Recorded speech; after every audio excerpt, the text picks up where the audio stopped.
नमस्कार and I welcome you all to world affairs. मैं हूं प्रशांत धवन। नाउ रिसेंटली आपने सुना होगा कि खालिस्तानी टेररिस्ट संगठनों को एक बहुत ही बड़ा झटका लगा है। यूके ने अब ऑफिशियली अनाउंस कर दिया है कि हम अब फंडिंग किया करेंगे, अलग से फंडिंग करेंगे खालिस्तानी एक्सट्रीमिज्म को रोकने के लिए। यह पहली बार है जब यूके के सिक्योरिटी मिनिस्टर में भारत में आकर यह कहा है कि इसकी फंडिंग हम स्टार्ट कर देंगे।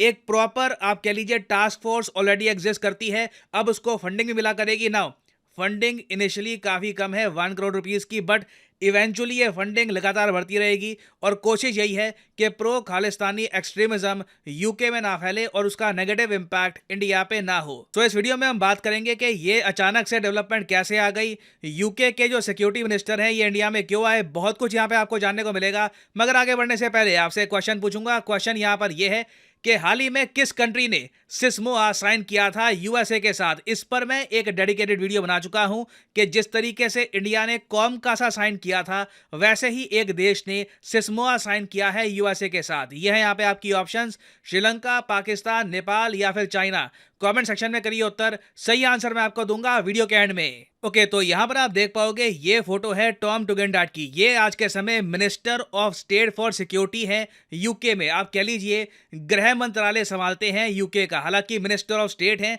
तो जो मेन मिनिस्टर हैं उनके नीचे आते हैं ये। और ये रिसेंटली आए हैं भारत में G20 की एक बहुत ही इंपॉर्टेंट मीटिंग को अटेंड करने के लिए। आपको पता होगा कि G20 समिट इंडिया होस्ट कर रहा है इस बार, ये मैं आपको काफी बार बता चुका हूं।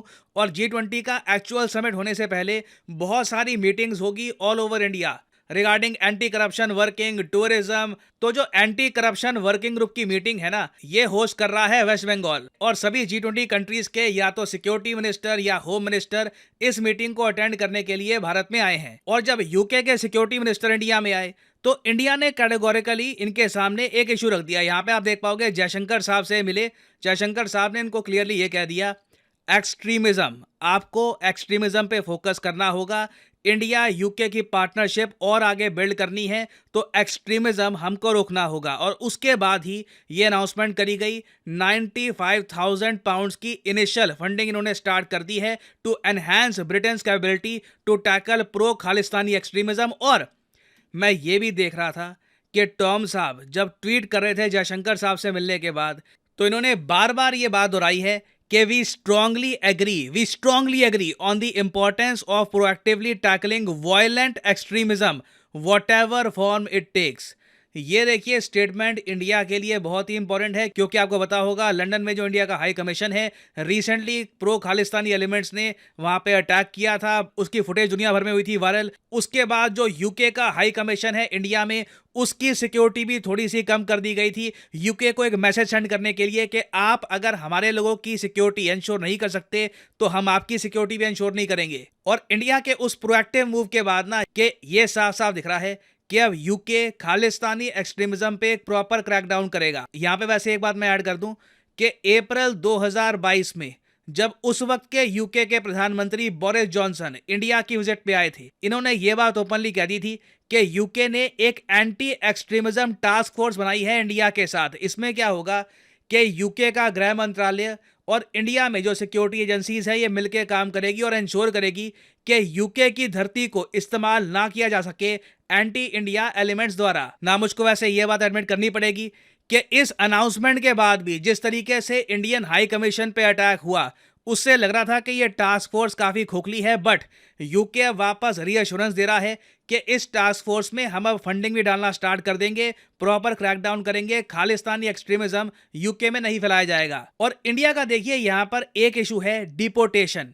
यूके बार बार कह रहा था करेंगे जी, फंडिंग डालेंगे, टास्क फोर्स को स्ट्रॉन्ग करेंगे। इंडिया ने सिर्फ एक बात बोली, आप ना उन लोगों को डिपोर्ट करना स्टार्ट कर दो जो एक्सट्रीमिस्ट लोग यूके में खालिस्तान की बात उठा रहे हैं, सेपरेटिज्म की बात कर रहे हैं। आप उनकी डिपोर्टेशन करिए, क्योंकि ये लोग ना सिर्फ इंडिया को तोड़ने की बात करते हैं, ये लोग तो अब ओपनली ये भी कहते हैं कि जो इंडियन ऑफिसर्स हैं यूके में, जो हमारे आईएफएस ऑफिसर्स हैं जो आज के समय एज डिप्लोमेट्स काम कर रहे हैं यूके में, ये एक्सट्रीमिस्ट लोग उनको मारने की भी बात करते हैं। तो अजीत डोभाल साहब ने भी ये इशू यूके के एनएसए के साथ रेस किया था। और अब जयशंकर साहब ने भी ये कह दिया है, फोकस ऑन डिपोर्टेशन, आप उन लोगों को डिपोर्ट करके इंडिया में भेज दीजिए, बाकी हम देख लेंगे। और यूके की सरकार भी ना प्रोएक्टिवली इंडिया के बारे में इसलिए सुन रही है क्योंकि यूके को उम्मीद है आने वाले कुछ सालों में इंडिया से बड़े डिफेंस ऑर्डर्स इनको मिल सकते हैं। एक तो देखिए ऑब्वियसली यूके और इंडिया का जो फ्री ट्रेड एग्रीमेंट है ये भी बिल्कुल साइन होने वाला है। अभी कोइंसिडेंस के हिसाब से आप कह लीजिए, जब यूके के सिक्योरिटी मिनिस्टर इंडिया में आए उसी टाइम ना इंडिया के जो आर्मी चीफ हैं ये गए हैं यूके में on a very important visit. यहाँ पे आप देख पाओगे उनका भव्य वेलकम किया गया यूके के आर्मी चीफ द्वारा, और दोनों कंट्रीज के जो डिफेंस रिलेशंस हैं इन द फ्यूचर ये इंप्रूव ही होने वाले हैं। और सबसे ज्यादा इंटरेस्टिंग बात ये है कि अब ना मैं यूके के जियोपॉलिटिकल थिंकर्स में इस बात की अवेयरनेस देख पा रहा हूं कि खालिस्तान का इशू पहली बात तो नेचुरली ऑर्गेनिक नहीं है। कुछ ऐसा नहीं है कि इसकी सच में कोई लहर है। ज़्यादातर जो इसकी फंडिंग है ये आती है चाइना और पाकिस्तान से। कोशिश इन दोनों देशों की ये है कि खालिस्तान का इशू उठाकर इंडिया को तोड़ने की कोशिश की जाए। और मैंने उस सोशल मीडिया पर देखा कि कई यूके के geopolitical thinkers, for example Chris Blackburn, इन्होंने ट्वीट करी थी कि टॉम साहब, यूके के जो सिक्योरिटी मिनिस्टर है जो इंडिया में आए हैं, ये डिटर्मिन्ड है कि चाइना और पाकिस्तान खालिस्तानी रेडिकल्स को इस्तेमाल ना कर पाएं इंडिया के अगेंस्ट एक्टिविटीज करने के लिए। इन्होंने ये कहा है कि ऑलरेडी 1980s में एक पूरी जनरेशन बहुत सारा वायलेंस झेल चुकी है यूके में और जगह, ये वापस रिपीट नहीं होना चाहिए। इससे पहले हम काफी बार देख चुके हैं कि चाइनीज साइबर सिक्योरिटी फर्म्स बहुत बार डिफेंड करती हैं खालिस्तानीज को। चाइनीज थिंक टैंक्स बहुत ज्यादा उम्मीद से देखते हैं पंजाब की तरफ के यहाँ पर कुछ डिस्टेबलाइजेशन हम क्रिएट कर दें। पाकिस्तान भी इनकी थोड़ी बहुत हेल्प कर रहा है। तो इस बात की अवेयरनेस मैं देख पा रहा हूँ यूके में साफ साफ है। ये भी अब समझ रहे हैं कि प्रॉब्लम क्या है, कहानी क्या है। तो इन द फ्यूचर बिल्कुल पॉसिबिलिटी है कि कई जो खालिस्तानी एलिमेंट्स हैं वेस्ट में उनके अगेंस्ट एक बड़ा क्रैकडाउन होगा। एटलीस्ट यूके में तो होगा।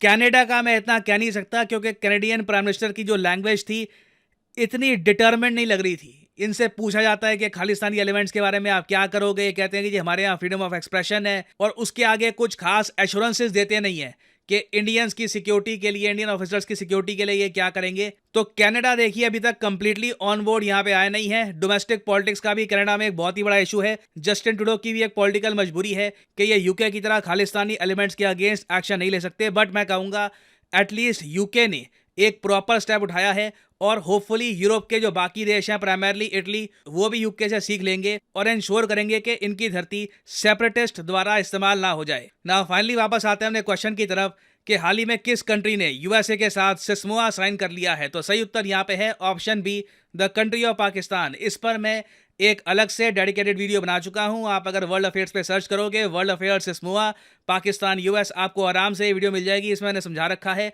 कि सिस्मोआ है क्या और यूएस और पाकिस्तान ने इसको रिसेंटली रिन्यू क्यों किया है। और फाइनली यहाँ पर मैं ये भी ऐड कर दूं कि अनअकैडमी की मेगा फ्रीडम सेल एक्टिव हो चुकी है। आपको अनअकैडमी के सारे कोर्सेज पर जो डिस्काउंट पहले काफी कम मिलता था 5-10%, ये अब बहुत ज्यादा बढ़ा दिया गया है। यहाँ पे आप देख पाओगे कॉमेंट सेक्शन में, अगर आप जाओगे इस वीडियो की तो यहाँ पे आपको दिखेंगे ये सारे लिंक्स। अगर आप मान लीजिए परचेज करना चाहते हैं यूपीएससी एग्जाम का कोर्स तो इस लिंक पर करिए क्लिक और यहाँ पे आप परचेज कर पाएंगे अनअकैडमी का UPSC course at a major discount. यहाँ पे आप देख पाओगे जो 36 मंथ का कोर्स है इसमें आपको सीधा 50% का डिस्काउंट मिलता है। The price will fall a lot. सिर्फ 2021 रुपीज पर मंथ पे करके आप घर बैठ के कहीं भी अनअकैडमी के कोर्सेज से प्रिपरेशन कर सकते हैं यूपीएससी एग्जाम की। अगर आप एक कॉलेज स्टूडेंट हैं, आपके पास टाइम है 1-2 साल का आराम से प्रिपेयर करके एक अटेम्प्ट देना यूपीएससी का, तो you can by this course. So use the code PD10 code यहाँ पर लगाइए और अपने आप यहाँ पे आपके प्राइसेस कम होने स्टार्ट हो जाएंगे। You will get massive discount. So इसी नोट के साथ ये है वीडियो का अंत। Thank you for listening and as I always say, may the gods watch over you.